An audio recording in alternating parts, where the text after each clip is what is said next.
स्वस्तिरमानुषेभ्यः ऊर्ध्वं जिगातु भेखजं शन्नोऽस्तु द्विपदे शं चतुष्पदे ॐ शान्तिः शान्तिः शान्तिः। श्रीलक्ष्मीरमणं पराङ्कुशमुनिं श्रीभाष्यकारं गुरुं श्रीकाञ्चीप्रतिवादिभीकरगुरुं श्रीस्वाम्यनन्तं वरं विश्वक्सेनयतीन्द्रदेशिकमुनिं श्रीरामनारायणं नत्वा नौमि जगद्गुरुं बुधवरं श्रीवासुदेवाभिधम्। श्रीगुरुचरणकमलेभ्यो नमः। अस्यां सभायां समुपस्थिताः सर्वे छात्राः अस्मत् सुहृद्बान्धवाः अध्यापकबान्धवाः प्रधानाचार्याश्च अन्ये ये जनाः समुपस्थिताः सर्वेषां स्वागतं व्याहरामो वयं मञ्चपक्षतः। इदानीम् अतुलपाठकस्य अस्मत् पृष्ठस्य शिष्यस्य आग्रहो वर्तते देवभूम्यां वा देवभूमौ देवभाषायामेव प्रबोधनं भवेत्। अतः एतद् वाक्यं समुद्धृत्य वा अनुसृत्यैव देवभाषायां सम्बोधनं कुर्वन् अयं दासानुदासः रामानुजदासः श्रीवासुदेव विद्याभास्करदासः जयकान्ताचार्य नामाख्योऽयं दासः। अतः अद्य गीता जयन्ती महोत्सवः। गीता धर्मग्रन्थः न तु धर्मग्रन्थः, धर्मस्य प्राणभूतो ग्रन्थः यः तस्य नाम गीता।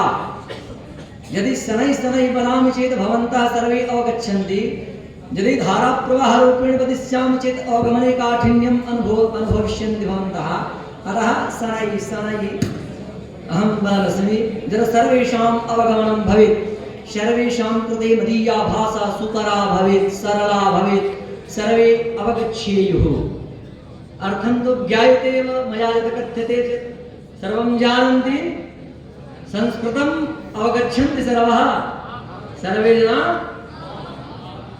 येषाम् अवगमने संस्कृतं न आगच्छति ते स्वकीयं हस्तम् उपरि कुर्वन्तु। ये संस्कृतं न जानन्ति किमपि पश्यताम्, एते केचन जनाः हस्तम् उपरि कृतवन्तः, किन्तु अहं तु संस्कृतेन चोक्तवान्, तथापि ये ज्ञातवन्तः। कथं वयं पश्यामश्चेत् एते संस्कृतं न जानन्ति।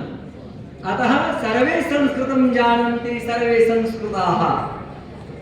वयं सर्वे भारतीयाः संस्कृताः, सर्वे संस्कृतपुत्राः, वयं सर्वे संस्कृतं जानीमः, किन्तु सुप्तावस्थायां संस्कृतम् अस्मासु वर्तते। तत् संस्कृतं कथं जागृतं भविष्यति एतस्य कृते गुरूणाम् आवश्यकता वर्तते। अद्य गीता महोत्सवः, गीता जयन्ती महोत्सवः। गीता सुगीता कर्तव्या किमन्यैः शास्त्रविस्तरैः। गीता यदि आयाति तर्हि अन्येषु शास्त्रेषु परिश्रमः न करणीयो भवति। यदि गीता न आयाति तथापि अन्येषु शास्त्रेषु परिश्रमः व्यर्थः।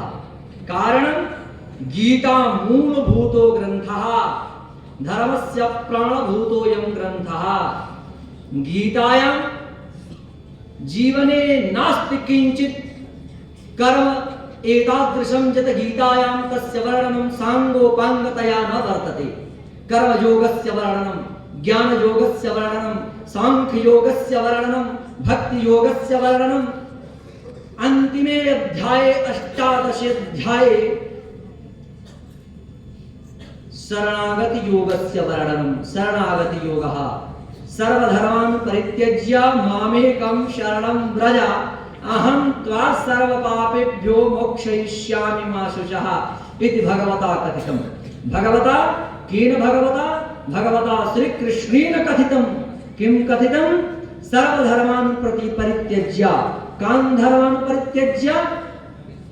मातरम पितरम दान पुत्रान बंधुन सखीन गुरुन रत्नानि धनधान्यानि क्षेत्राणि च गृहाणि च सर्वाश्च संत्यज्य सर्वधर्माश्च संत्यज्य सर्वकामाश्च साक्षरान् लोक विक्रांत चरणौ शरणं ते प्रजं विभो इति सर्वान् धर्मान् पूर्वकथितान् सर्वेषु अध्यायेषु ज्ञान ज्ञान धर्मान् अहं कथितवान् तान् सर्वान् लौकिकान् सांसारिकान् धर्मान् परित्यज्य एकमेव मां शरणं व्रज। अहं कहा अहं परमात्मा नंदनंदनः आनंदकंदः सच्चिदानंदबंधरवर्धनः जसोदानंदनः सत्यशौचदया दाक्षिण्य वात्सल्यादि गुणगण महागणः किरीटकुण्डलादि केयूरादि आभूषणैर्विभूषितः शंख चक्र गदाधारिणः वयं परमात्मा साक्षात् नारायणः पूर्णपरात् परब्रह्म ब्रह्म नारायणः वासुदेवः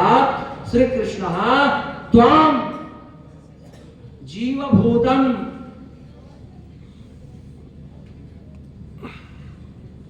सर्व पापेभ्यः मोक्षयिष्यामि अर्थात पाप रहितं करिष्यामि इति मम संकल्पः सर्वे निष्कल्मषाः भविष्यन्ति।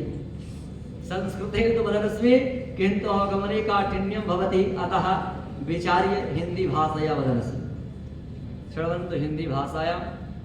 आज संस्कृत भाषा का जो मैंने वक्तव्य किया उसका हिंदी में थोड़ा रूपांतरण कर दे रहा हूं। आज गीता जयंती महोत्सव है। गीता धर्म का प्राणभूत ग्रंथ है। दुनिया में कोई ऐसी वस्तु नहीं जो धर्म निरपेक्ष हो जाए। धर्म निरपेक्ष हो जाने पर उस वस्तु की उपयोगिता निरस्त हो जाती है, उसकी सत्ता निरस्त हो जाती है। धर्म दो प्रकार का होता है, एक सिद्ध धर्म और एक साध्य धर्म।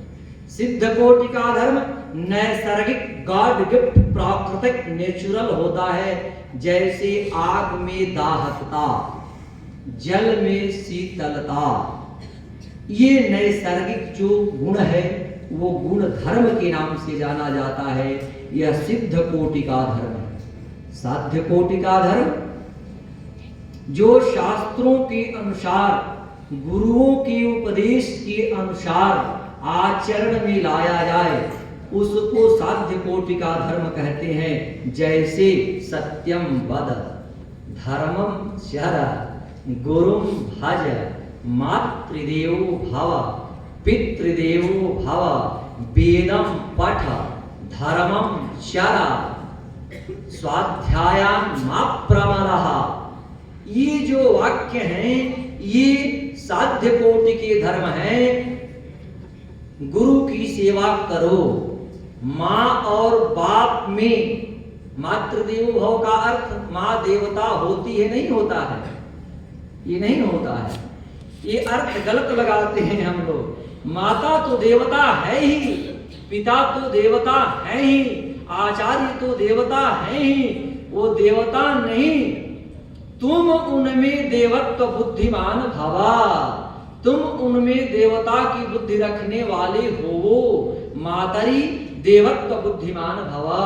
माता को, पिता को, गुरु को देवता जानने वाली हो, ये अर्थ होता है। ये जो वेद वाक्य हैं इनका जीवन में आचरण जो करना है ये साध्य कोटि के धर्म है। ये वेद वचन है। ये वेद वचन सर्वथा प्रमाण होते हैं। इन वेद वचनों की प्रामाणिकता को सिद्ध करने के लिए ही स्मृति ग्रंथ बनाए गए हैं। उनको और सरल तरीके से समझाने के लिए पुराण ग्रंथों का निर्माण हुआ है। उनको भी और सरल तरीके से सुगम बोधगम्य बनाने के लिए इतिहास ग्रंथों का निर्माण हुआ है, जिसमें वाल्मीकि रामायण इतिहास हमारा है। महाभारत हमारा इतिहास ग्रंथ है। आज के पढ़ाए जाने वाले इतिहास हमारे इतिहास ग्रंथ नहीं है। हमारा अपना इतिहास वाल्मीकि रामायण, हमारा अपना इतिहास महाभारत। इतिहास की परिभाषा होती है धर्मार्थ काम मोक्षाणाम इतिवृत्त समन्वितम। धर्म, अर्थ, काम और मोक्ष चारों पुरुषार्थों की समग्र व्याख्या से समन्वित कथायुक्तम, कथा के माध्यम से जो समझाया जाए, ऐसी व्यवस्था को इतिहासम प्रचक्षते, इतिहास कहा जाता है। जो घटना सत्यभूतम, सत्य हो, कथायुक्तम, कथात्मक हो, धर्म, अर्थ और काम, चौथा पुरुषार्थ मोक्ष की व्याख्या करने में समक्ष हो, सक्षम हो, सबके समक्ष व्याख्या करने में सक्षम हो, उस सत्यभूत घटना को कहते हैं इतिहास। उसी इतिहास ग्रंथ से गीता जी दी गई है। महाभारत से गीता जी का आविर्भाव हुआ, उन्हीं से इनको लिया गया है। भगवान ने युद्ध के मैदान में अर्जुन को माध्यम बना करके भगवत गीता जैसा दिव्य अमूल्य रत्न हम लोगों को प्रदान किया। इसमें धर्म की व्याख्या, अर्थ की व्याख्या, काम की व्याख्या, मोक्ष की व्याख्या, इन सबसे इतर भक्ति शास्त्र की व्याख्या, इससे भी विलक्षण शरणागति की व्याख्या की गई है। व्यवहार का ज्ञान, कैसे जीना चाहिए, गीता में आया है। प्रथम अध्याय में कुल धर्माः सनातनाः जाति धर्माश्च शाश्वताः। कुल धर्म हमारा क्या है, हमारा जाति धर्म क्या है, हमारा राष्ट्र धर्म क्या है, इसकी चिंता अर्जुन को होती है। और अर्जुन दुख व्यक्त करता है, महाराज इतना बड़ा युद्ध होगा तो बहुत भीषण नरसंहार होगा, और भीषण नरसंहार होगा तो राष्ट्र धर्म, जाति धर्म, कुल धर्म सब नष्ट हो जाएगा। तो फिर रिजल्ट क्या होगा? दुष्ट हो जाएगा, नष्ट हो जाएगा, तो हमारी भारतीयता समाप्त हो जाएगी, हमारी संस्कृति को खतरा होगा। क्यों? हमारे अपने जो लोग हैं वो रह ही नहीं पाएंगे, जिनको मनुस्मृति में कहा गया है कि स्वस्वचरित्रम शिक्षेरन पृथिव्याम सर्वमानवाः। इस धरती की सभी मानवों को अपने चरित्र की शिक्षा देते हैं, आचरण से जो ज्ञान देते हैं, उन लोगों का सर्वथा अभाव हो जाएगा। तो फिर क्या होगा? फिर चौथे अध्याय में परंपरा का वर्णन किया है। परंपरा क्या होती है? परंपरा पहले श्लोक में ही कहते हैं कि गीता का ज्ञान जो मैंने आपको दिया या दे रहा हूं, अर्जुन वो परंपरा प्राप्त ज्ञान है। एवं परंपरा प्राप्तम, यह ज्ञान परंपरा प्राप्त है। तो हमारे यहाँ जो गुरु शिष्य की परंपरा चल रही है, इसी गीता में वर्णित चतुर्थ अध्याय के प्रथम श्लोक की परंपरा के अनुसार ये परंपरा है, गुरु शिष्य की परंपरा। शिष्य क्या करता है? गुरु के पास जाता है। तद विधि प्रणिपातेन परिप्रश्नेन सेवया। शिष्य का धर्म है, कर्तव्य है, कर्म है, कर्म ही धर्म है। आप जान जाएं, कर्म ही धर्म है। अंगिरा महर्षि ने धर्म की परिभाषा दिया कि धर्म ही कर्म है, लेकिन वो कौन कर्म धर्म है? जो वेदोक्त कर्म है वो धर्म है। वेदोक्तम कर्म धर्म इति अंगिरा।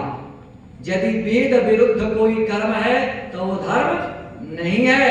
यदि वेद से अनुमोदित, अनुमित यदि कोई कर्म है तो उसका नाम धर्म है। वेद प्रणिहितो धर्मः ह्यधर्मस्तद विपर्ययः। जिसका प्रतिपादन वेद करता है वो धर्म है। विद्यार्थियों के लिए क्या धर्म है? सबके अलग अलग धर्म हैं। गीता जी में भगवान ने कहा है कि स्वे स्वे कर्मणि अभिरतः संसिद्धिं लभते नरः। अपने अपने कर्म में लगा हुआ व्यक्ति, अर्थात अपने अपने धर्म में लगा हुआ व्यक्ति परम सिद्धि को प्राप्त करता है। विद्यार्थियों के संबंध में विद्यालय परिसर में गीता का क्या उपयोगिता गीता की है, इसके ऊपर विचार करते हैं हम लोग। हम विद्यार्थियों का कर्म क्या है, हम विद्यार्थियों का धर्म क्या है? सबके अलग अलग धर्म। जैसे अध्यापक का धर्म है विद्या दान देना, फिर हम शिष्यों का क्या कर्तव्य है? विद्योपार्जन करना। कैसे करना भाई? अजरा मरहत प्राज्ञो विद्यामर्थम उपार्जयेत्। मैं अजर हूं, मैं अमर हूं, कभी भी मेरा नाश नहीं होने वाला है। इस दृष्टि से अथक परिश्रम करके विद्या की प्राप्ति करना। यदि अथक परिश्रम करके आप विद्या प्राप्त करते हैं तो विद्या आपके जीवन में अंतिम पुरुषार्थ प्राप्त कराने में समर्थ होगी। विद्या क्या होती है? सा विद्या या विमुक्तये। विद्या तो वही कही जाएगी जो समग्र दुर्व्यसनों से हमको दूर कर दे। विमुक्तये, जो मुक्ति का मार्ग प्रशस्त करे, यानी समग्र दुर्व्यसनों से जो हमको दूर कर दे, मुक्त कर दे। यदि विद्या प्राप्त करने के बाद भी हमारे अंदर दुर्व्यसन रह गई, संस्कार का अभाव रह गया, संस्कृति का अभाव रह गया, अपने धर्म का ज्ञान न हुआ, अपने कर्म का ज्ञान न हुआ, कर्तव्य का बोध न हुआ, तो फिर वो विद्या हमारी विद्या नहीं कही जाएगी। जैसे खीर है तो चावल, चीनी, दूध मिलाने पर खीर बनता, और नमक न खाएं तो फिर जीवन में रोग, विकार, ब्लड प्रेशर इत्यादि के शिकार हो जाएंगे। ऐसा कह करके और खीर में ही नमक डाल देना तो वो खीर फेंक दी जाएगी, बेकार हो जाएगी। वैसे ही अभी कार्य करणीय है, वो अभी कार्य करणीय है, ऐसा कह करके और यदि पढ़ाई के काल में अन्य कोई बाधा उपस्थित कर देना तो खीर की तरह जीवन को बेकार कर देना है। आप सभी लोगों का एकमात्र कर्तव्य है विद्या की प्राप्ति। जैसे जीव का मुख्य लक्ष्य है भगवान की प्राप्ति, विद्यार्थी का मुख्य कर्तव्य है विद्या की प्राप्ति। विचार करिए क्या होता है जीवन में। 2-4 मिनट में सारी बातें आपको बताऊं, अधिक लंबा समय न लूं आप लोगों का। होता यह है जैसे हम लोग आए, परमात्मा की संतान है। गीता में भगवान ने कहा ममैवांशो जीवलोके जीवभूतः सनातनः। ये सब हमारे ही अंश हैं। ईश्वर अंश जीव अविनाशी, जिसको गोस्वामी जी ने कहा, अर्थात हम सभी उनकी संतति हैं। हम परमात्मा के हैं तो परमात्मा तक चले जाएं, परमात्मा की प्राप्ति कर लें, यही हमारा मूल कर्तव्य है, मूल उद्देश्य है। लेकिन होता क्या है, जब हम परमात्मा से आते हैं यहाँ तो परमात्मा की प्राप्ति की ओर अग्रसरित नहीं होते हैं। हम भौतिकवादी जीवन में अपने को व्यस्त कर देते हैं। भौतिकवादी जीवन, पैसा कमाना, घर बनाना और प्रॉपर्टी बढ़ाना, ऐसो आराम भौतिक जीवन जीना। हवाला क्या देते हैं? फुर्सत नहीं मेरे पास भगवान का नाम लेने का। कहाँ फुर्सत है राम का नाम लेने का? बहुत व्यस्तता है सांसारिक जीवन में, बहुत विलक्षणता है। क्या कहा जाए, कर्म ही पूजा है, हम तो वही मान के चल देते, हवाला देते। ये कैसे लगता है जानते हैं? ठीक वैसे लगता है जैसे आप विद्यार्थी आए हो यहाँ पढ़ने के लिए, तो यहाँ तो आपको भोजन बना के दिया जा रहा है, अच्छी बात है। लेकिन जो विद्यार्थी तैयारी करने के लिए अन्यत्र जाते हैं, रूम लेकर के रहते हैं, उसमें पढ़ते हैं, तो उनका मुख्य कर्तव्य क्या होता है? पढ़ना। लेकिन उनको स्वयं भोजन बनाना होता है, अपने कपड़े धोने होते हैं, उनको अपने रूम साफ करने होते हैं, उनको भोजन की सामग्री बाजार से लानी होती है, उनको अपने क्षौर कर्म कराने होते हैं, और सारे कर्मों को करने के बाद मूल उद्देश्य होता है विद्यार्जन, पढ़ना।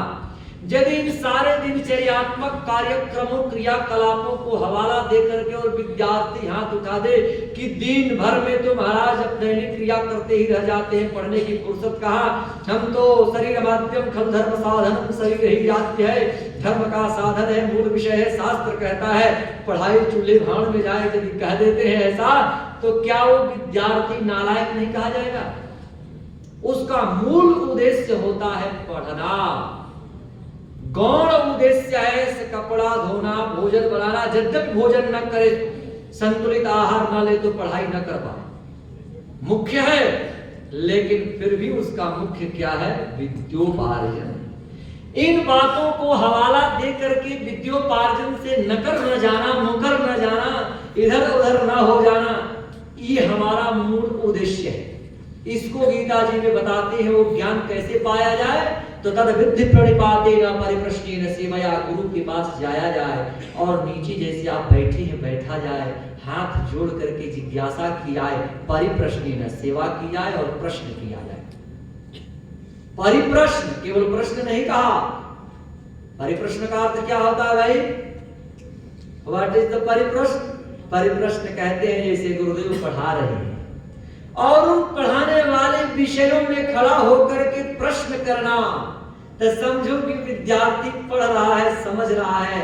जो विद्यार्थी केवल सुन लिया और उसमें से प्रश्न उसके हृदय में न कौंधा, मानो वो समझ नहीं रहा, वो दिन काट रहा है।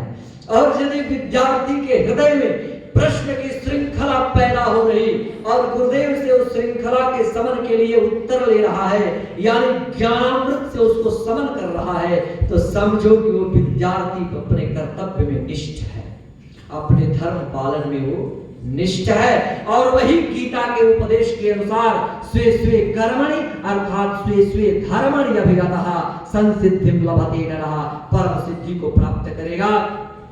ये विद्यार्थी का कर्तव्य है। मूल बात गीता के अनुसार ही आज हो, गीता जयंती है, बहुत उपयोगी चीजें हैं। चतुर्भि प्रकारेण विद्योपयुक्ता भवति। हम जो विद्यार्जन करते हैं, हमारी विद्या उपयोगी सिद्ध हो, उसके 4 स्टेप हैं। 4 स्टेप जीवन में, वो चारों स्टेप आए, 4 स्टेशन, उसके 4 स्थानक, 4 उसके पायदान हैं। उन पायदानों को जीवन में उतारा जाए, लाया जाए, उसको पाया जाए, ऐसा प्रयास किया जाए। कौन कौन से स्थान है? सर्वप्रथम विद्या की उपयोगिता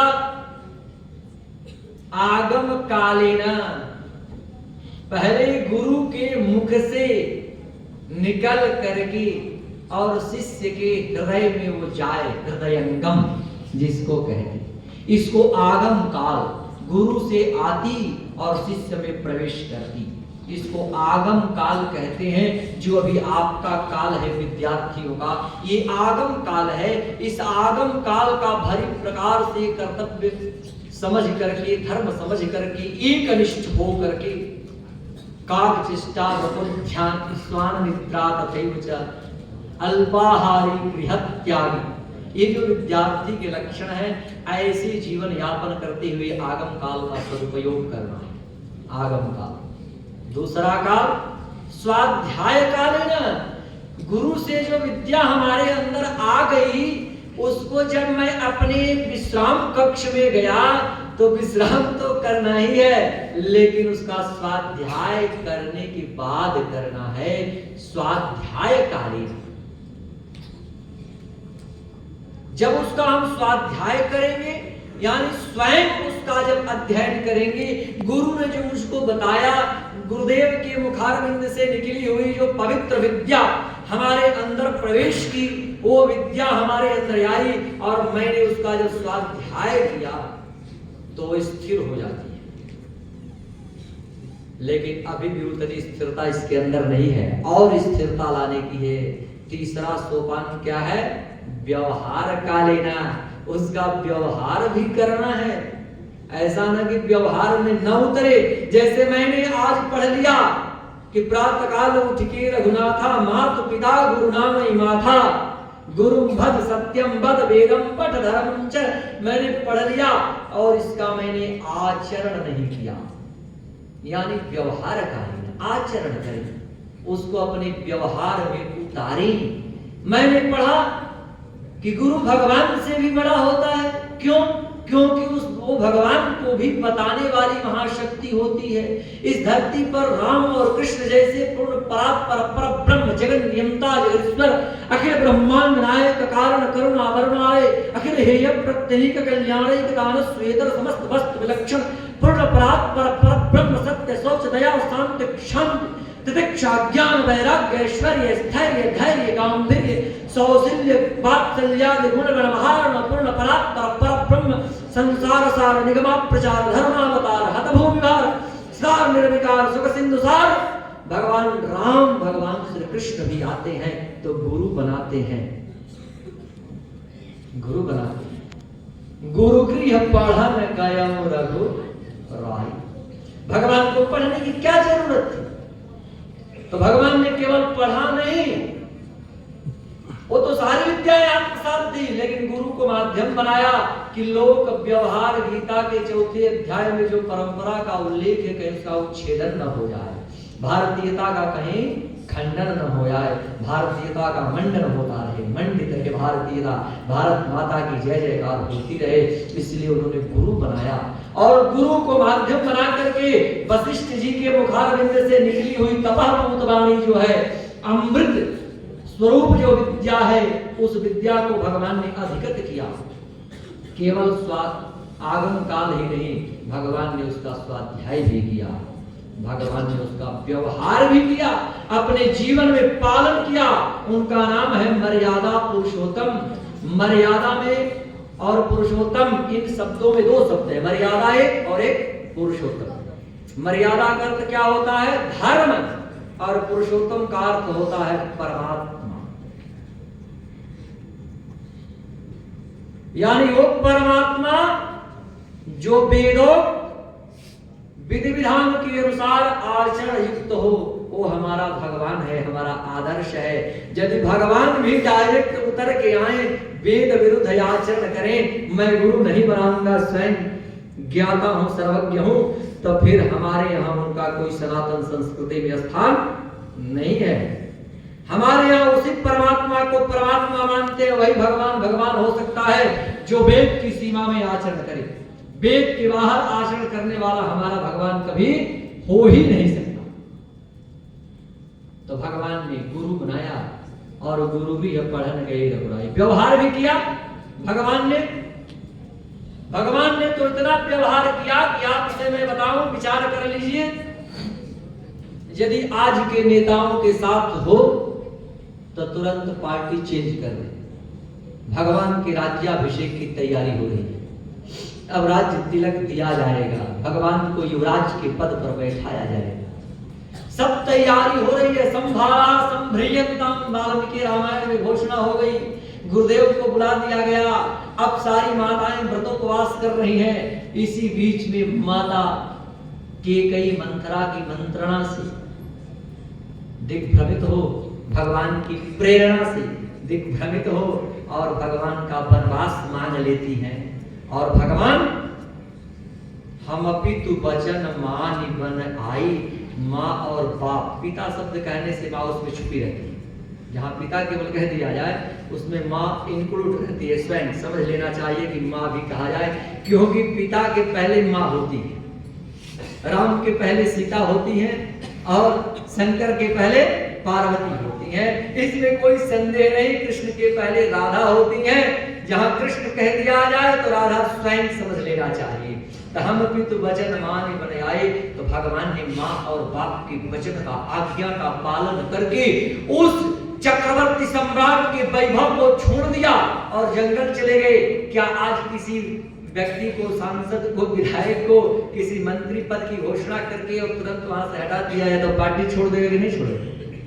ये त्याग, ये आचरण, कहने का तात्पर्य भगवान ने आचरण किया, कितना कठोर आचरण किया, इस आचरण के ऊपर विचार करें। भगवान ने उस परिस्थिति में भी माँ और बाप में जो कहा कि तुम देवत्व बुद्धिमान हो, वो मातृदेवो भव पितृदेवो भव, वेद वचन का पालन किया। आज्ञाम मान श्रेष्ठ जनानाम, आज्ञाम पाल श्रेष्ठ जनानाम, इसका पालन किया, व्यवहार किया। ऐसे हमारा भी व्यवहार काल होना चाहिए, तब विद्या हमारी शाइनिंग उसमें आती है, उसमें लाइट आता है। चौथा सोपान विद्या का है प्रवचन कालीन। प्रवचन काल से विद्या अपने चरमोत्कर्ष को प्राप्त करती है, जिसको कहते हैं प्रवचन काल। प्रकृष्टम वचनम प्रवचनम शास्त्र सम्मतम सिद्धांतम, यानी गुरु जो कहता है वो प्रकृष्ट वचन होता है, उच्च वचन होता है। वो दूध नहीं होता है, वो दही नहीं होता है, वो मक्खन नहीं होता है। गुरु हजार हजार पृष्ठों का, जैसे हजार हजार लीटर दूध का 2-4-5 किलो घी में परिवर्तन कर दिया जाए, परिश्रम करके उसको आग पे उबाल के, जोरन उसको दही बना के, मक्खन निकाल के, मखानी चला के, आग पे संस्कृत करके और थोड़े से घी में उसको परिवर्तित कर दिया जाए, वैसे ही हजार हजार पृष्ठों की ज्ञान श्रृंखला को अपने हृदय में जो घी बना करके रखा है वो गुरु आपको निकाल करके देता है। आपको केवल घी खाना है। उस माँ की तरह गुरु है जो घरों में बच्चों को सर्वस्व मंथन करके घी समर्पण करने में, खिलाने में आनंद लेती है। गुरु यदि विद्यार्थी सही होता है तो गुरु उसको देने में प्रसन्नता का अनुभव करता है। होता क्या है, उत्तरामचरितम में कहा हमारे कवि ने, आगे वितरति गुरु प्राज्ञे विद्याम यथैव तथा जड़े। गुरु तो विद्या का वितरण करता है, बांटता है एक बराबर, यथा प्राज्ञे तथा जड़े। चाहे कोई जड़ बुद्धि हो चाहे प्राज्ञ बुद्धि हो, सब में एक बराबर विद्या का वितरण करता है। अपनी अपनी क्षमता के अनुसार लोग विद्या को ग्रहण करते हैं, पात्रता एलिजिबिलिटी के अनुसार उसको स्वीकार करते हैं। लेकिन हम सबके अंदर एलिजिबिलिटी, पात्रता अच्छी हो, हमारी क्वालिटी ही नहीं क्वांटिटी में भी हमारे परिवर्तन हो, ऐसा हम लोग विचार करके और इन चारों कालों का सदुपयोग यदि करते हैं अपने जीवन में, तो वस्तुतः गुरु का सम्मान और राष्ट्र का सम्मान, अपने धर्म का सम्मान सब इसी में है। बाकी इस समय का यदि आप दुरुपयोग कर देते हैं तो जो समय के साथ खिलवाड़ करता है वो अपने जीवन के साथ खिलवाड़ करता है, जो जीवन के साथ खिलवाड़ करता है वो समय के साथ खिलवाड़ करता है। इन्हीं महामंत्र के साथ अपनी वाणी को विश्राम देता हूँ। जय श्री राधे।